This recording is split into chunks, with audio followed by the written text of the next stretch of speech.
Alors, ce que je pense du format OTF, je peux en parler énormément, parce que je me suis beaucoup exprimé dessus déjà l'année dernière, puisque le format ETF, l'année dernière, pour revenir un petit peu, les 2 dernières années, on avait 48 équipes, 8 groupes de 6 équipes, si je dis pas de bêtises, c'est ça, 8 groupes de 6 équipes, et uniquement la première qui passait.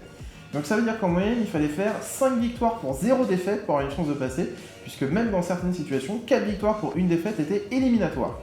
Moi, je trouvais que c'est le pire format qui a jamais existé sur une ligue mineure, parce qu'il faut quand même se rappeler que l'Open Tour, c'est quand même censé être une ligue amateur, puisque ça veut dire qu'il faut avoir 80% de victoires dans une ligue amateur, n'assurait pas la qualification en play-off.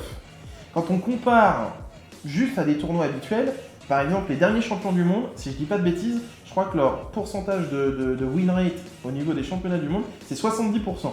Donc ça veut dire, évidemment pour la blague, que si les championnats du monde avaient eu 70% de win rate en ETF, ils n'auraient pas passé les phases de groupe. Donc je trouve que le format était catastrophique et ça a toujours été mon problème avec ce format. C'est-à-dire qu'il y a beaucoup de place, mais il y a très peu de gens qui passent à l'étape d'après. On passe de 48 équipes à 8 équipes en play-off, c'est pas assez.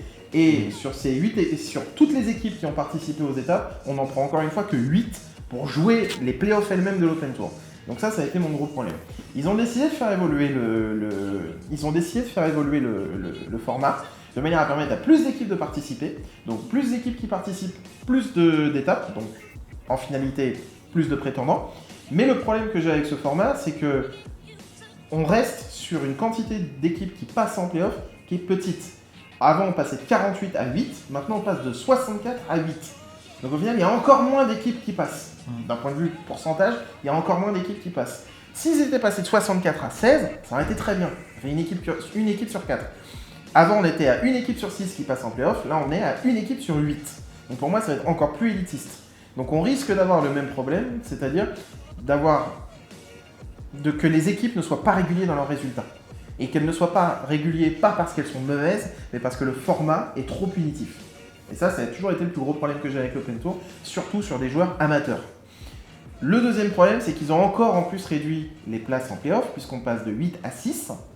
Donc ça veut dire que si on reprend le même format qui va se produire cette année par rapport au format de l'année dernière, les 2 gagnants de cette année, qui étaient PCS et Wartox, étaient 7e et 8e. Avec le format de cette année, ils ne seraient même pas en play-off. Donc pour moi, on reste sur le même problème. Ils ont voulu changer le format pour ajouter de la régularité et de la constance pour les équipes, mais au final, on est dans le même problème. Il n'y a pas assez d'équipes qui se qualifient à l'étape d'après quand ils font un bon résultat, et ça va nuire à la régularité des équipes sur l'Open Tour. Juste pour finir avec ce que Dylan a dit là, c'est qu'au final, ça valorise pas suffisamment les. Je pense que les équipes qui font un bon résultat en phase de poule, au final, elles sont pas assez valorisées parce qu'en soi, un 75% de win rate, c'est quand même un bon pourcentage. Et une équipe qui ne passe pas avec 75% de win rate, je pense que ça peut être vite démoralisant. Et c'est difficile à encaisser, je pense, pour certains joueurs. Donc, on verra ce que ça donne. Les rondes suisses, c'est quand même quelque chose de nouveau sur LoL. Donc, il faudra voir ce que ça donne, quoi.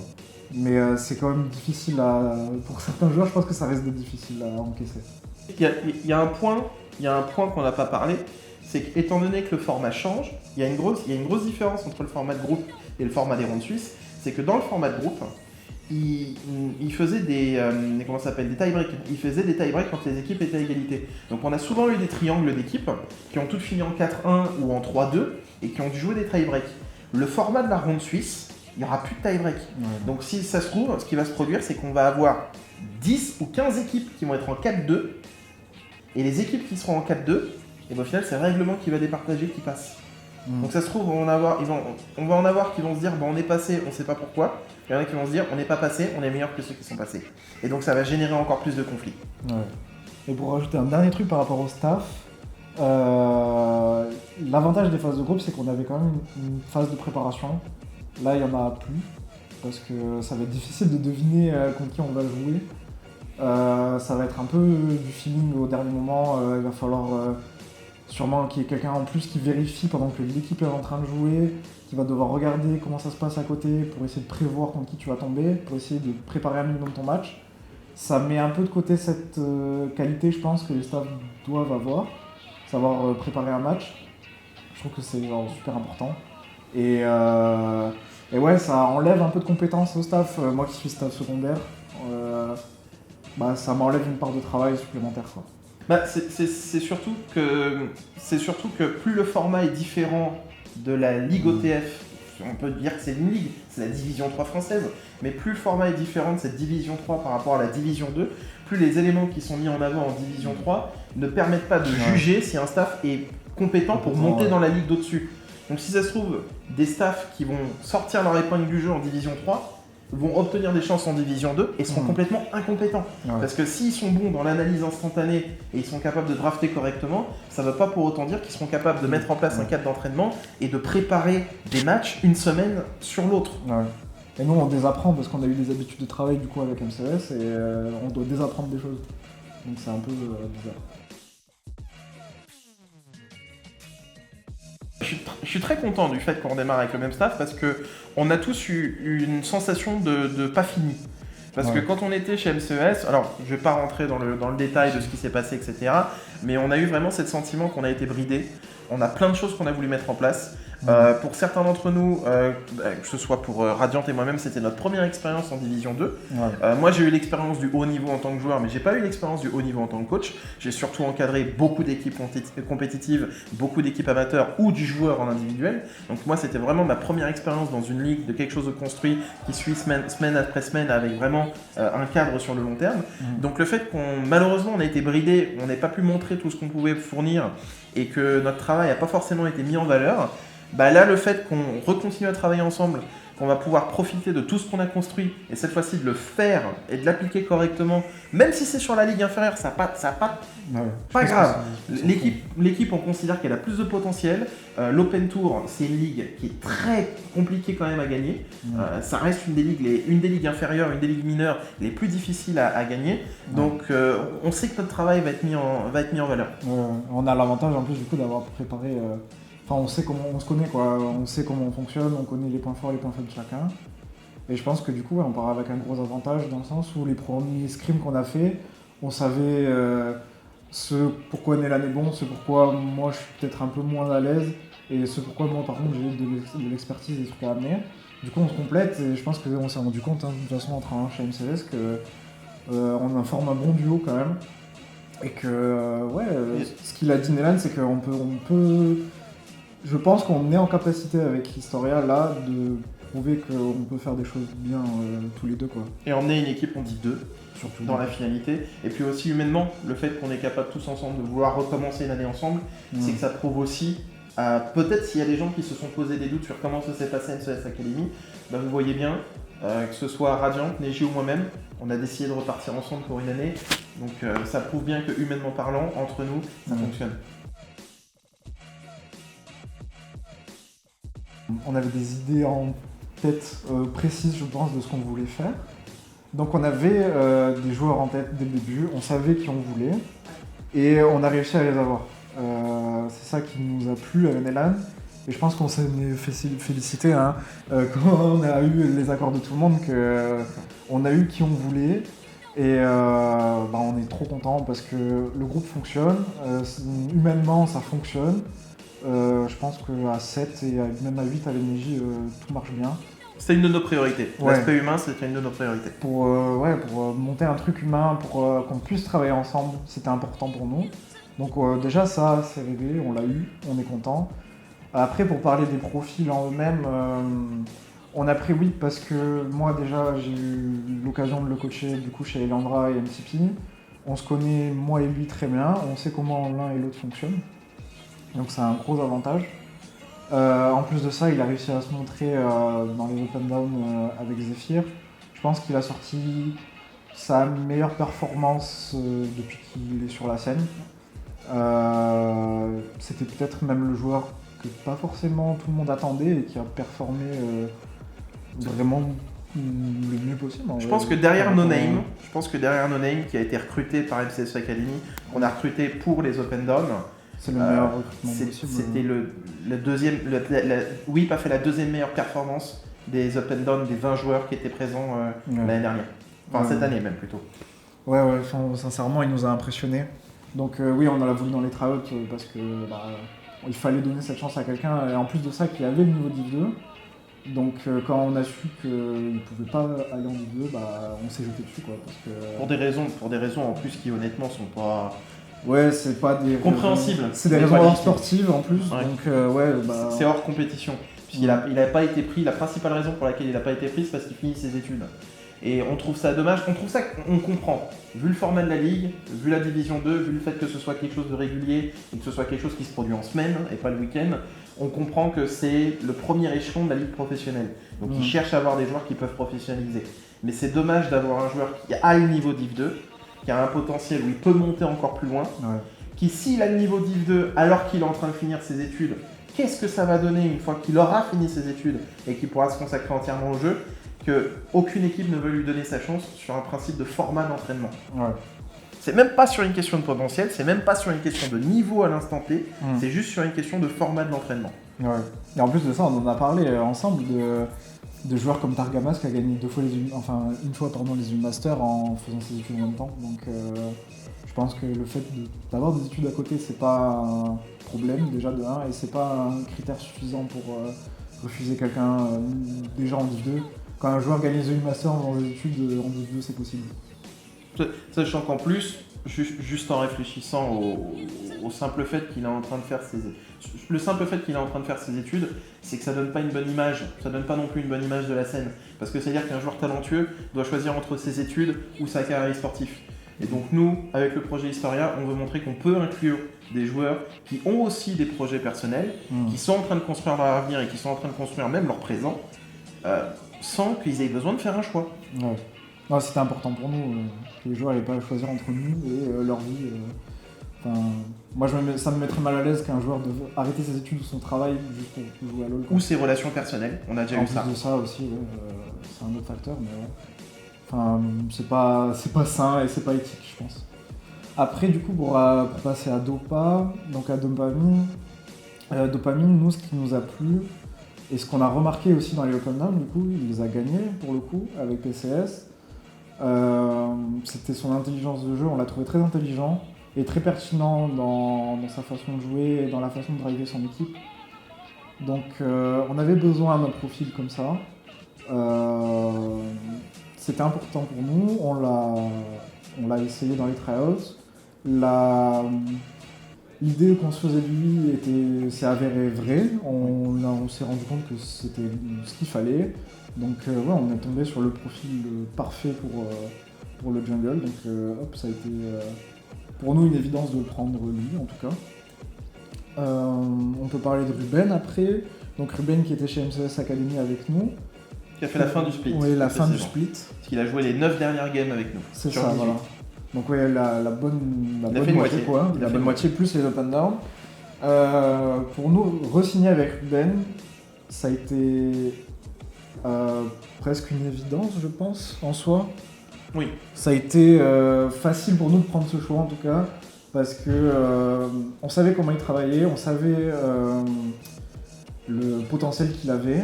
Surtout que c'est un joueur très jeune, donc il a encore plein de temps pour se développer. Les performances qu'il a fournies dans les matchs qu'on a vus. Donc on sait que c'est un joueur, on l'a pris en Division 2 pour remplacer une des faiblesses qu'on avait dans l'équipe, et il a fait des bonnes performances. Donc on le reprend sur un projet Open Tour qui cherche à atteindre la Division 2. Donc on a un joueur de niveau Division 2 dans un projet Open Tour, avec lequel on sait qu'on arrivera à fonctionner, qu'on arrivera à travailler. Ouais. Il n'y a pas de raison de dire non. Ouais, on avait une synergie humaine en plus avec lui qui a joué avec lui à chez NTP, donc c'était parfait. Beaucoup de critères en tout cas qui jouaient en sa faveur. Que ce soit humainement ou sportivement. Ouais, voilà, sur les deux, c'est parfait.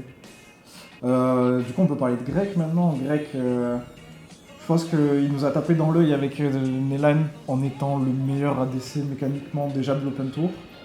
Il est extrêmement fort sur les hypercarries et tout. Enfin, il nous impressionne même maintenant en scrim. On est à chaque fois un peu soufflé de ses mécaniques.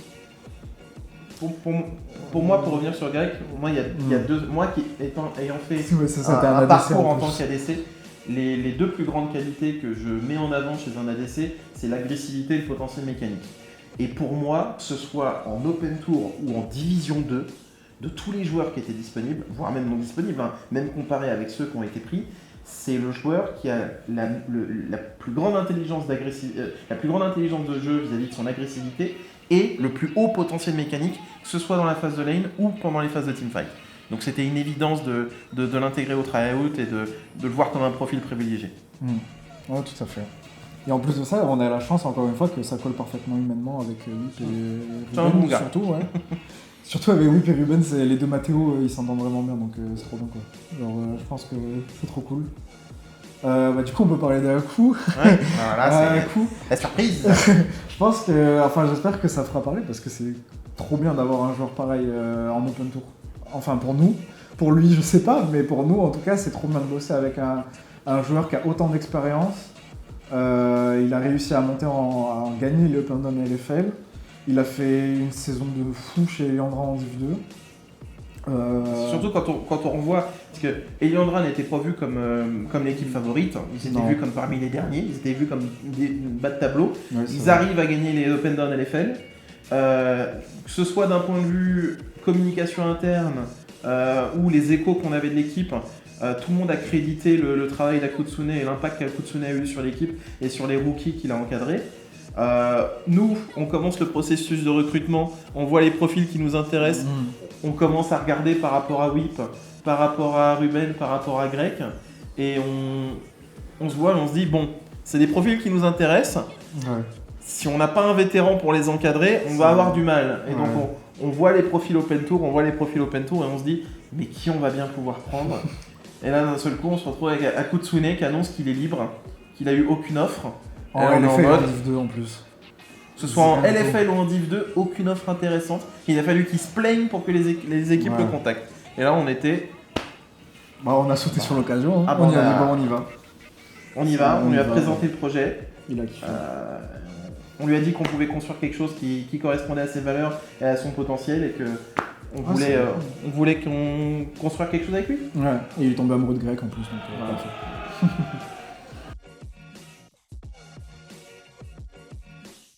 voilà. Avec tout ce qu'on a pu dire jusqu'à présent, on prend soit des joueurs qui avaient un potentiel LFL, soit Div 2. Donc forcément, on se voit très bien par rapport aux équipes de Div 2. Je pense que sur le papier, on n'a vraiment pas à avoir honte de rencontrer des équipes Div 2 en LAN ou peut-être à la Coupe de France à la fin d'année. Donc on a hâte de les rencontrer, on a hâte de jouer contre elles et de montrer que je pense qu'on a notre place contre elles. Genre on n'a pas à avoir peur et on n'a pas à avoir honte non plus. Là on est un peu dans une situation où si Historia était en Division 2 et pas en Open Tour, si on avait aligné la même équipe avec les mêmes joueurs, on serait content aussi. Ouais. On serait content du recrutement de la même manière. Ouais, très bien. Enfin, je pense que sur le papier, on a quoi, un bon milieu de tableau. Sur la Division 2, au tout début, ouais, minimum. Sur le papier en tout cas.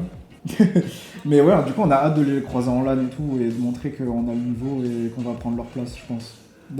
À la fin de l'année, on va arriver fort, quoi. Je crois qu'on a eu total carte blanche. Hein. Alors, on a eu complète liberté, et ça c'est très intéressant. Ça a beaucoup de valeur, mais en même temps c'est un piège. Parce que quand on a des objectifs précis, des valeurs précises, etc., au moins ça donne un cadre.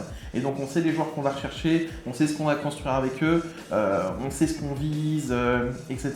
Alors que là, vu qu'on est en complète liberté, en même temps, il faut qu'on voit tout l'éventail de joueurs qui est possible à recruter, ce qu'on peut former comme équipe, et en même temps, on va parler un peu vrai, quel budget on veut consacrer à l'équipe pour atteindre tel résultat.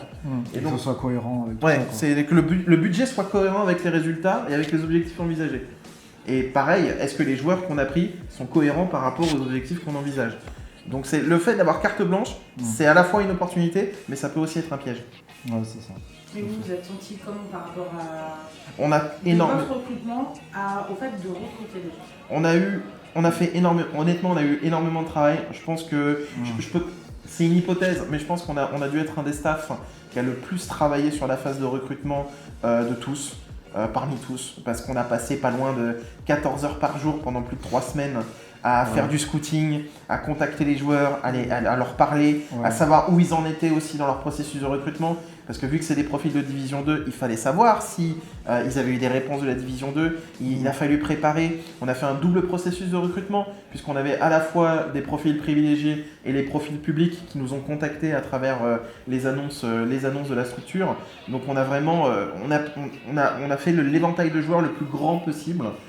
Donc ça a été un processus très complet, très complexe, puisqu'on a aussi fait des entretiens de manière à s'assurer que les profils humains allaient coller les uns avec les autres, et pas seulement l'aspect compétitif et le potentiel sportif du joueur et de l'équipe. Ouais, c'est ce qu'on a mis en avant, hein, c'est l'humain de toute façon. Oui. C'est ce qu'on a essayé de privilégier avant aussi le sportif, c'est que l'humain c'est important, c'est un sport. L'humain ça fait partie de tout, c'est un jeu d'équipe en plus, donc l'humain c'était trop important pour nous, quoi. Et le format de l'Open Tour le force. Si on compare une équipe de Division 2, si elle fait premier à un split et qu'elle fait 10e à l'autre, c'est pas grave. Elle ne jouera pas les Open Down, elle sait qu'elle va rester une année en Division 2. Format OTF, chaque étape est éliminatoire. Il faut réussir en phase de groupe, il faut réussir en playoff, il faut réussir l'Open Down. Donc il faut qu'on assure